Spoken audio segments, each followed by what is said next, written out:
E3 is dead and long buried. What you do that for? But summer showcases are alive and well, and this year was no different. Between the State of Play, the Summer Game Fest and the Xbox Showcase, so many reveals and trailers dropped, it's honestly insanity, and I just want to talk about some of the reveals and trailers here and some of my thoughts on what was shown. So I'll go for these in order, from the new reveals to the things I'm mixed on and other interesting games that have already been revealed that showed off new details and release dates. First of all, Resident Evil Veronica, the remake of Resident Evil Code Veronica. I just played this game a few months ago and I had a good time with it, even though it has many issues. Now, I don't think that a remake is always the best fix or necessary for a game to reach its true form or whatever, but in this case I think this could be a really good opportunity. And the trailer is firing up my hopes for it, because it's so much darker in this trailer already, and even the cover art is steeped in this dark red and Claire feels drenched in blood. It just looks very grim, and I think that's what the game should have been from the start. I mean, of course, the camp will be lost here, that's I think inevitable, and may to many fans be a great loss and bad change. But I think there is a real tragic story at the core of Code Veronica that the original didn't manage to tell, because it was so campy, it didn't take itself so seriously, and I think this could be a really good game. I know the remakes are controversial, more so than I thought when I first played them, but as someone who likes all of them, this is one I'm keeping my eye on, for sure. You buried your wounds, left your people behind. Senua is the next game made by Ninja Theory, and it's the third game in the Hellblade series. I don't know why they're not calling it Hellblade 3, that makes it very confusing to talk about, but that's what it is. I'm a massive fan of the first game, Hellblade: Senua's Sacrifice. I didn't play the second game, Senua's Saga Hellblade 2, because I was so stunned by the negative reception that game received, and I haven't even played it yet, in which I'm reluctant to, because I don't want to hate it. Because that game was criticized for being a pretty but extremely bare bones gameplay experience, which is a shame, because the combat was actually quite good in the first game. And from the looks of it, Senua, or Hellblade 3, seems to be rectifying that by doubling down on the combat again and more diverse forms of exploration. Like I said, I do find it rather irritating that this game isn't just called Hellblade 3, perhaps there is a narrative reason for it, but I feel like Ninja Theory is also just being needlessly obtuse with the titles of the series because, well, artistic reasons, I guess. Nonetheless, this is looking absolutely amazing, and it's slated to come out next year already, and I can't wait, and I probably should catch up on the second game even if it's, well, divisive to say the least.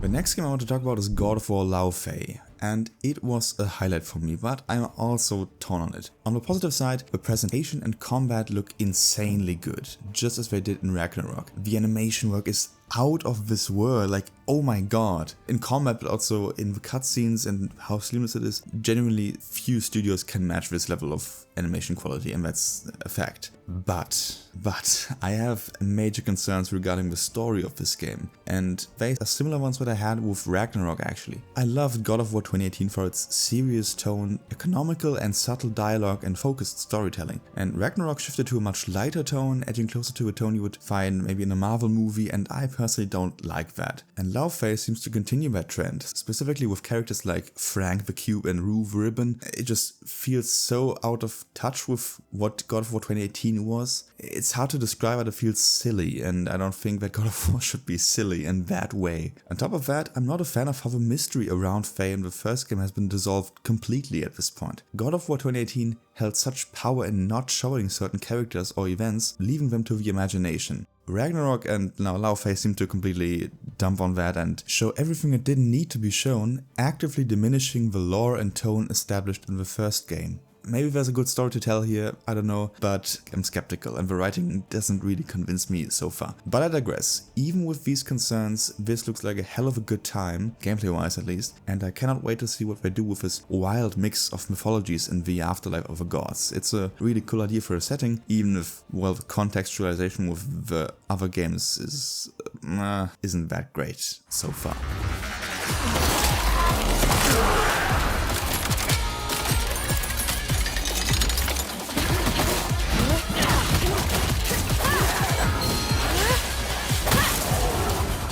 Stellar Blade Blood Rain. I've never played the first game apart from a demo, but I always meant to catch up someday, because visually and in terms of combat mechanics, this looks extraordinary and reminds me a lot of the Ghost in the Shell movies, which I adore. Not the live action ones, the anime. And as a big fan of the cyberpunk genre in general, this is hitting all the right notes for me. Oh well, I could do without the exaggerated butts and jiggle physics and with a better story, which I don't expect this one to have, but this looked super impressive nonetheless. Specifically also the unarmed combat, or like not the unarmed combat, but you don't use any swords or guns, it's all punches, and that's honestly refreshing to see in a melee game like this. Super keen on this one, no release date, it's on my radar for sure. Crossfire was another game that piqued my interest. It's a new game made by a studio that was formed partially out of devs that worked on the Modern Warfare reboot for Call of Duty, which I loved, and this seems to be a military focused third-person shooter, but with a twist that they have this adaptive cover system that changes the way that you play apparently. I don't know how it works exactly, they talked about it in the interview, but I don't think it's quite apparent what this is through the trailer itself, but it just looks phenomenal visually as well, and I think story-wise this could also be interesting, and the two characters at the center of it seem to have a really nice dynamic between them, almost a classic story of two people who have to work together reluctantly and form a closer bond through that. So far I'm quite convinced by these actors and the dialogue. Well, not quite as serious as I would like it to be honest, but also still believable for a situation like this, very human, and that's important. So this looked quite good, no idea when this is coming out, there's no release date, but it looks promising.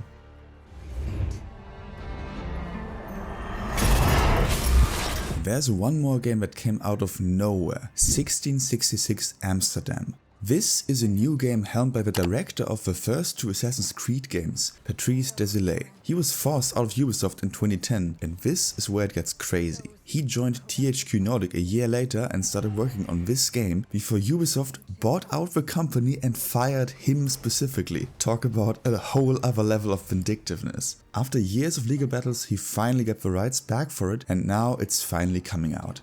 As a massive fan of the original Assassin's Creed games, it's so exciting to see what the original director has been trying to make all this time, and it couldn't have come at a more fitting moment as the setting is uncannily similar to the next mainline game in the AC franchise, codename Hexe. There's a demo out for this one that's supposed to give us a better understanding of the setting and the tone they are going for. I haven't checked it out yet, but I definitely will.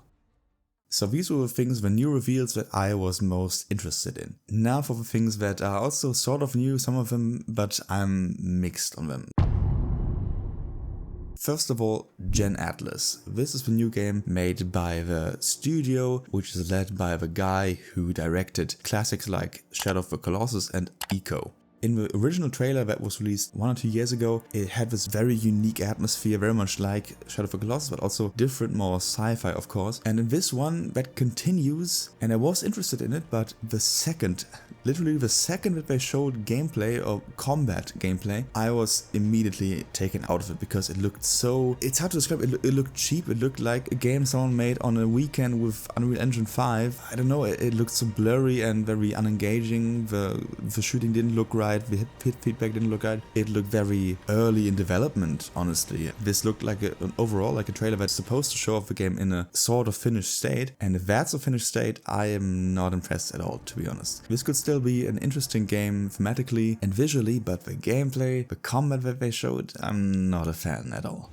I'm also mixed on Stranger Than Heaven, because on one hand, the last 3 trailers looked amazing and so ambitious, telling a story across 50 years with 5 different settings. It's hugely ambitious and the gameplay also looks quite nice. You can still feel that it's being built upon the shoulders of the Yakuza franchise, but it's so much more detailed in its animations and more seamless, more cinematic, I suppose, which could be a good thing, could be a bad thing, could make it less responsive, but we'll see. Their approach to marketing this game is so odd because they showed now that they have a character in the game who is played by Tupac, the dead rapper. I don't know why they're doing this. Even the fact that Snoop Dogg is in the game, they are pushing that. I don't understand RGG Studios' recent obsession with putting celebrities in their games. I mean, most of the ones that they are shown up are probably just celebrities in Japan, and these 2 are exceptions, but does anyone play these games because the famous people are in it? I suppose we've always done this. Even in the Judgment games, the actor who played the main character Yagami is also a big famous actor in Japan. I guess that's something that pulls people in Japan, but as someone speaking from Europe, I really don't get it. Especially when the person in question is literally dead. RTG Studio has been making many questionable decisions lately, and this is another one. The game itself continues to look excellent, however, and like the true evolution that the Yakuza / Like a Dragon series needs at this point, but it is hard to drown out the noise that the studio keeps making. Okay, Marvel's Wolverine. You might be saying to yourself, why is he mixed on this? It looks amazing. And as far as the combat goes, I am right there with you. I love that it's appropriately bloody and gory, and also there are so many ways that you can use the environment to your advantage. However, something about it just screams generic to me. Maybe it's the fact that the art style and enemies look extremely similar to the Spider-Man games, or maybe it's the rather uninteresting level they focused on here. I feel like this is just another Spider-Man game, just dressed up a bit differently as Wolverine, and it's probably linear. That's one thing that I do like, that it's going to be a linear experience and that doesn't feel the need to be open world. I respect that a lot. This is probably a good game, I have no doubt about that, but I'm not exactly hyped about it after seeing this gameplay trailer. Next up, Final Fantasy VII Revelation. This is of course the final entry into the Final Fantasy VII Remake trilogy. I honestly felt nothing during this reveal because... So here's the thing, I played the first game, Final Fantasy VII Remake, and I liked it a lot. In fact, I loved it. I would have loved it even more if it didn't have awful pacing in a few chapters, but I liked it a lot. Then Rebirth came around, the second game in the series, and I didn't play that because I saw how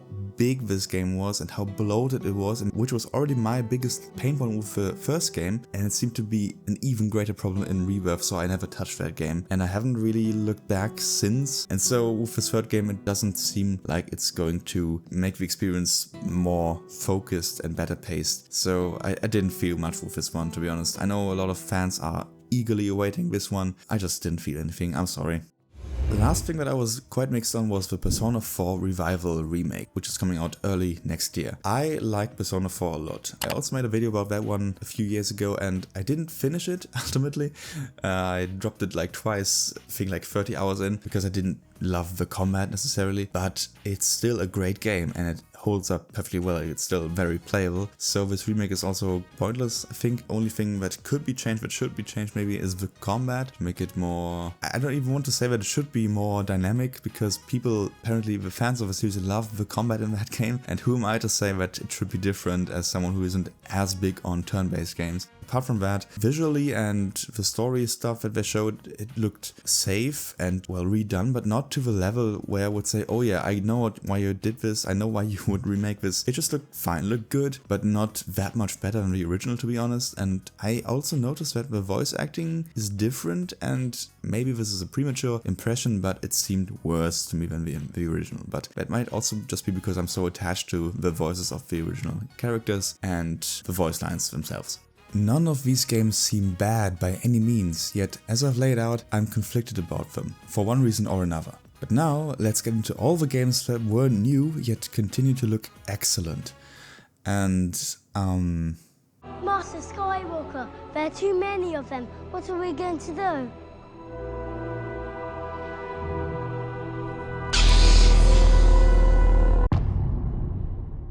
First of all, Resonance: A Plague Tale Legacy, which is coming out in August this year. I'm a huge fan of the first two Plague Tale games, and even though this is quite a departure narratively, character and gameplay wise, it looks like a great old school action adventure, and this studio has proven that they can deliver an absolute gut punch of a story, and that's what I'm here for. The studio also confirmed that the series composer Olivier de Rivière is making a comeback, and I can't wait for that because he's one of the best video game composers working today. While I adore A Plague Tale Innocence and Requiem, their gameplay systems were restrictive, sometimes to a painful degree. There was a considerable amount of jank to them, which extended to the facial animation. Resonance looks like a massive upgrade on both fronts, while simultaneously charting a new direction for the series, focusing on melee combat and puzzle solving. The series has long been compared to The Last of Us, but now early previews of Resonance are making comparisons to Uncharted. A sober studio is slowly but surely coming for Naughty Dog's throne. I'm not expecting this to be as emotional as either Innocence or Requiem, but who knows, maybe I'll double over before I even know what hit me when I get to the final chapters, and then I'll listen to the soundtrack on repeat for 3 months straight while looking out the window into the pouring rain while thinking about Amicia and Hugo, and god damn it, I'm still not over that. I cannot wait. One of my other most anticipated games, The Blood of Dawnwalker, also made an appearance. They showed this short trailer that teased future games set in the same series with the same protagonist apparently, but in a contemporary setting, so in the future, which is wild, and that was quite random, but I honestly love the idea of that, and it just continues to look awesome. They showed a regular trailer of the game afterwards, and honestly I really love how this game looks both visually and the combat they showed. I think it looks good. I know it's been getting some criticism, but I don't really see why, to be honest. I like what I've been seeing. I'm unsure about the open world because it seems to have a rather generic set of activities, yet I don't think they will matter all that much if the story is as engaging as it seems to be. I'm also excited to see how the structure works exactly. For those of you who don't know, you are actually on a timer in this game, but it's not like Majora's Mask where time is progressing continuously. Instead, it only moves forward when you play a mission, and I think this could make completing quests or skipping them feel much more intentional than in some other RPGs. If they're apparently going for this contemporary setting in a future game, they are becoming more like an alternate CD Projekt Red by the day, because imagine if they did a vampire game in a cyberpunk setting. That would be awesome, I cannot lie.